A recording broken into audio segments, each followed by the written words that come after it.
শ্রীলঙ্কা, বাংলাদেশ, নেপালের পর এবার জেনজি আন্দোলন ভারতে। তাই প্রশ্ন জেগেছে, এবার কি গদি হারাবেন মোদি? চিন্তার ভাঁজ স্পষ্ট হয়ে উঠেছে মোদি সরকারের কপালে। তবে কি এবার নরেন্দ্র মোদিকেও পালাতে হবে ভারত ছেড়ে? এমনিতেই যুক্তরাষ্ট্রের সাথে বেশ টানাপোড়েন চলছে মোদি সরকারের। এর মধ্যে অভ্যন্তরীণ উষ্ণতা বৃদ্ধি কোনো ভালো লক্ষণ নয় ভারতের জন্য। কোনো বিশেষজ্ঞ তো ভারতে সেনা অভ্যুত্থানের কথাও বলছেন, কারণ দীর্ঘদিন ক্ষমতায় থেকে বিরোধী দল ও মতকে দমন করে আসছে মোদি সরকার, যা সেনাদের অন্দরমহলেও নাকি আলোচনা সমালোচনার সৃষ্টি করেছে। মাত্র এক বছরের মধ্যে ভারতের আশেপাশে যা ঘটছে তা ভারতের কাছে, ভারতের শাসক শ্রেণীর কাছে খুবই চিন্তার বিষয়।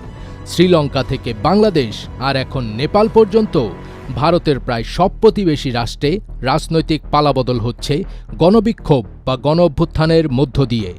এবং সেগুলো যখন শুরু হচ্ছে, বোঝাও যাচ্ছে না যে ওই ছোট্ট ইস্যুগুলো হঠাৎই এক বিরাট চেহারা নেবে।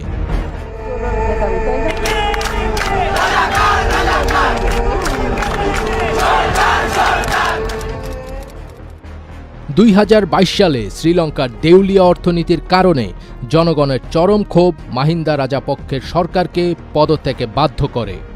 এর মাত্র 2 বছর পর 2024 সালে বাংলাদেশের ছাত্র আন্দোলন এক বিশাল গণবিক্ষোভে পরিণত হয়, যার ফলে সাবেক প্রধানমন্ত্রী শেখ হাসিনাকে দেশ ছেড়ে পালাতে হয়। আর এই তালিকায় এক্কেবারে শেষে নেপাল। সোশ্যাল মিডিয়া বন্ধের মতো একটি ছোট্ট ইস্যুকে কেন্দ্র করে বিক্ষোভ এতটাই তীব্র হয়ে পড়ল যে প্রধানমন্ত্রী কেপি শর্মা ওলি পদত্যাগ করে বাঁচতে পারেননি, পালিয়েছেন। কোথায় পালিয়েছেন কেউ জানেও না। এখনও অনেকে বলছে ভারতেই আছেন, কেউ বলছেন তিনি দুবাইতে অবস্থান করছেন। দক্ষিণ এশিয়ার রাজনীতিতে যেন শুরু হয়েছে ডমিনো ইফেক্ট।